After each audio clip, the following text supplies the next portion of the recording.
That breaking news out of Sarpy County tonight, where authorities are searching for an armed and dangerous suspect, all stemming from an altercation near 102nd and Capehart Road earlier today. Sheriff's deputies are currently looking for Jonathan Sawyer of Springfield. About 4:30 this afternoon, Sawyer is accused of firing shots in the neighborhood after getting into an argument about traffic speeds.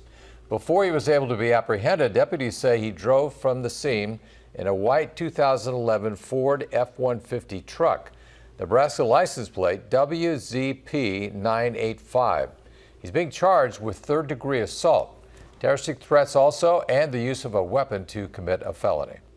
The party is still at large, and so we would just say that if you have contact with the vehicle or you see Mr. Sawyer, please call 911. Do not approach him.